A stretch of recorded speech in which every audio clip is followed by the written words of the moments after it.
to Governor Nikki Haley, who is at the podium now. What this team wants to make sure we do is we look at all the things that are good, and then we want to look at all the things that need to be repaired and moved back and move quickly. So let's talk about some good things. No county closings today, no port issues, no power issues, no hospital issues, as all of them are stable, no pipeline issues, no airport issues, no transit issues. All of our transits are now up and running. That's great news from last week. All health clinics are fully operational, and no additional fatalities. We are holding at 19. Great news and great work by Secretary Hall and her team. I-95 southbound is open. All exits are available. We now have 9 disaster recovery centers that are going to be open today. 1 in Clarendon, 2 in Lexington, 2 in Richland, 1 in Orangeburg, and 1 in Sumter. And then today we're adding 1 in Kershaw and I guess and Florence. Thank you. Today is Kershaw and Florence, and then we'll be opening 2 more tomorrow. So as those open up, we will continue to provide you with that information as that becomes available. Our focus now is very much counties reducing the number of people in shelters, which is us making sure that they have good permanent housing and good permanent placement and where they're going to go. So we're going to be working on that all this week. We now currently have 10 shelters open with 304 occupants that are still in them. The status of our DOT, we have 322 closures. That includes 98 bridges. 95 northbound, we are placing concrete in voids around the foundation. We did find out that we needed more concrete than was originally planned. We had originally said 200 truckloads of concrete. We've had to add 70 truckloads to that. So they're working very quickly on 95 northbound, but working very safely on 95 northbound. So as we have additional information, we will let you know. As these road closures change and move around, know that you have a great resource in calling DOT directly to find out about any road closures. That's 1-855-GO-SC-DOT, 1-855-GO-SC-DOT, and that is to let you know if you're wondering when a road's going to open back up or what else needs to, when 95 northbound, and get the status reports. They will be happy to help you with that. So debris removal is starting today. That's a great thing. It is going to be starting this morning in Sumter, Richland, and Lexington. One thing that Secretary Hall and Director Stinson and I are going to be working on is we're going to be on a call today with all the counties. We would like SCDOT to lead the charge on debris removal. If we do that, it would be consistent, it would be efficient, and we would be able to better control the situation. The ones that have allowed us to go ahead and manage the debris from the state DOT level is, thank you, Dorchester County, Lexington County, Sumter County, and the town of Somerville. Those are the only ones so far that are going to let state DOT handle that debris. I encourage you to contact your county officials. We want to do this in a way that's efficient and consistent and helps everybody, and you watch that debris move in a good way. So we'll be on the phone with all the county officers today and directors. They've been all fantastic to work with, but that's something that you're going to see us work to do. We've got patrolling going on in 7 other counties to identify locations of debris. That's how we know when we can start working in those counties or go ahead and start focusing on the cleanup. Going into DHEC, we've got 27 boiled water advisories that are still in effect. That does affect 355,000 people. So we are trying to get that up and get those people the water that they need. So that will be ongoing. We are now at 27 dam breaches. Those continue to include regulated and unregulated dams. There are 247 dams, including those 27 that are breached, that we continue to watch. Right now, DHEC is in the process of contacting all regulated dam owners in the state to give them guidance on inspection so that that can continue to go further, and so we will continue to help as needed on that front. Mobile clinics for the tetanus shots are going out, and remember, these tetanus shots we are doing free of charge. So please do try and take advantage of it. We are proud to say that 1,068 people took advantage of the mobile units over the weekend. Today, they will be located from 9 to 5 o'clock at the Lexington Library and then also in the Bloomingdale community of Williamsburg. So if you're in any of those areas, please do try and do that. All the health clinics are fully operational. You can go to any health clinic and get the tetanus shot free of charge as well. We want to remind you also that DHEC is checking for well water. So if you have a private well, they can do up to 2,000 samples a day. We are waiving all of those charges as well. So please do make sure that you take your samples in to check the well water as we go forward. The National Guard, we have 2,500 soldiers that are still activated. They are tracking about 270 missions. 49 of those missions are still active. They continue to be wherever we need them, whenever we need them, and for that we're grateful. But I do want to have General McCarty give us an update on the Columbia Canal. General? Thank you, Governor. Work at Columbia Canal is going well today. As General Livingston had briefed earlier, the structure is old, and as a result of that, we're taking it very cautiously as how we move forward in the plan, and to ensure safety, the process will be moved along at a very methodical pace. Do not have a time period yet of when the canal fix will be in place, but we're working that. Just on the good news side, the storage tanks at the canal that the City of Columbia uses for its holding capacity are full at this time, so that allows us some flexibility there to work the process, as we identify in a very cautious way. Thank you. Thank you, General. Insurance situation. So Director Farmer and his insurance team have hit high gear as they are working on claims. They have brought in, and I'm so excited to hear it, they brought in 503 emergency adjusters, and that is in addition to the 2,800 that we already have in place. So that is going to make a big difference on trying to get our claims moving faster and to make sure that you're getting the information that you need. For any information related to insurance inquiries at all, feel free to call Director Farmer's office. They have a call center open to answer all of your insurance questions and all of your needs. It is 1-800-768-3467. 1-800-768-3467 for any insurance questions. You could also go to their website, doi.sc.gov, doi.sc.gov, and you can walk right through any questions that you have in reference to the insurance, your claims, or what you can be covered with.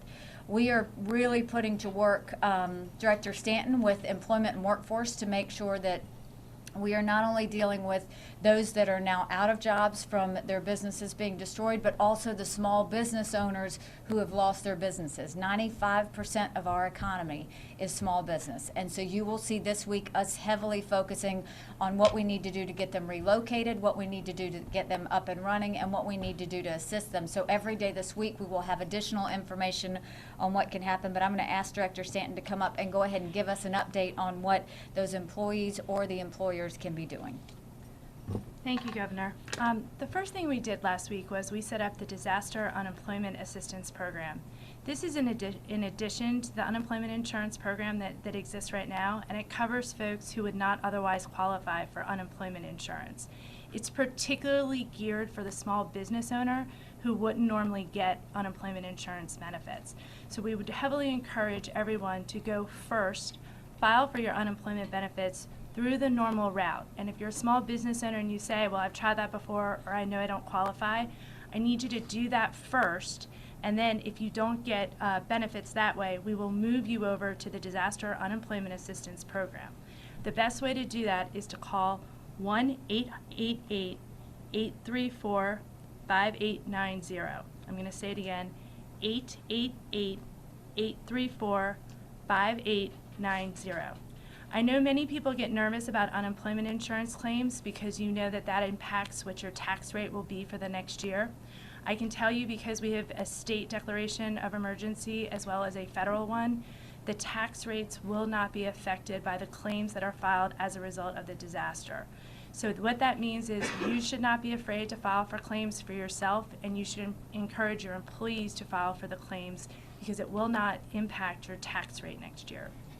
In addition, we're getting inquiries about businesses being concerned about the upcoming tax filing deadlines. We want to work with you to extend those tax deadlines to when you are able to file. We want you to go ahead and reach out to us and let us know if you're having a problem, because there's some information we may still try and get from you with respect to what employees you had employed in the past quarter, so that we don't slow down their attempts to get unemployment insurance. And we also need to work with you because there's certain interest that we would need to charge, but we want to get that as low as possible for each of you. We also have mobile units deployed that are going around the state. Whenever there is please tell your employees and please know yourself, whenever the Department of Insurance is having one of their outings or their clinics where you can go and file for property claims, we also will be present, and we highly encourage you to come see us and come file. We'll have people there who can help you right then and there get your filings done. And now we'll move forward to the workforce side and getting folks both reemployed as well as helping the businesses get people back into the workforce as soon as they're able to get up and running. Thank you. Thank you, Director Stanton. And then also, just as we go through that process, we wanted to touch base on the mental health issues because last week was traumatic for so many people, and a lot of damage took place, and a lot of people lost some personal, emotional issues came into play. But we do have go teams for mental health that are going to be out in the communities that are going to start to help people that need assistance. We are in the process of working on today, looking at all of the counties, which ones were the largest hit. You're going to see us send in groups of all types of people. It will be anywhere from employment and workforce to insurance to FEMA to mental health to anything, so that those communities know who to ask. We will establish days for that. We're coordinating what that's going to look like today, so we will continue to do that. Our focus is to make sure that you don't have to go anywhere. We come to you, and so we're going to continue to do that to make sure that we can move those things forward. In terms of FEMA, there are 23 survivor assistant teams out working 15 counties today. So they are out doing their job in a great way. 37,052 people have registered with FEMA to date. 37,052 have registered, and FEMA has already approved $13,210,491. So we have always said this is a story of addition, whether it's counties, whether it's dollars approved, whether it's assessment teams out on the ground, they continue to add. To remind everyone again, because it's that important, if you have gone through any damage to your business, to your household, to your property, to your car in any way whatsoever, please register with FEMA at 1-800-621-FEMA, 1-800-621-FEMA. An issue that has happened that we want to remind people, if you get a letter and it's a denial letter, before you crumple it up and get mad, read down to the bottom of the letter, because you will find out that sometimes the only reason the denial is there is they just need a signature, or they need an additional piece of paper, or they need a number. So please don't be quick to dismiss the denial letter. A lot of times it's just small things they need in order to approve it. So do take that seriously when you get those letters, and read all the way to the bottom. We have just some groups. Again, we have a lot of people, and we encourage people to still give and to still be generous with their time and their resources. What we do want to do is let you know that our team went to Harvest Hope and worked last week and got some needed frustration and energy out by helping some families in need, and we went to Harvest Hope Food Bank. To date, they have given 636,000 meals to date. There are some things that they need in particular that they are running out of, and these are not just Columbia communities. They're going out throughout the state. They need diapers, formula, wet wipes, anything related to what a baby will need, not food, but formula. They need peanut butter. They are running out of peanut butter as well, and they are now asking for teams teams of 20 to 25 people that will be led by one leader. They want you to call. They need to speak with the leader in particular, but they want to send you out across the state to work a food pantry in certain areas. So if you are interested in being a team leader that will guide 20 to 25 people out to work a food pantry, that number is 1-803-254-4432, extension 1113. That's 803-254-4432, extension 1113. Salvation Army has given over 34,000 meals, and we have 20 mobile units out and about. The United Way is our star of the week. If anybody wants to give resources, give it to the United Way, because they have partnered with South Carolina in a massive way. If you are in need for anything, no matter how small or how large, we had an apartment complex that needed some things for several residents, call 211. When you call 211, they are there to get your immediate needs to you, but you can also call 211 if you want to give resources or if you want to give time. The United Way will partner up those needs with people who want to give, and it's a great way to do that. So please do call 211 in order to do that. And if you are a business that wants to give, or if you have something that you want to give in bulk, or if you want to know which organization you would best partner with, our donation line for South Carolina is 888-585-9843. 888-585-9843, and they will help coordinate you with the organization that would best work for you and your group of people that want to donate, whether it's time or resources. So what I will tell you is we're moving. We're in gear. We were hands on deck for response last week. We are hands on deck for recovery and restoration. This week, everybody is ready.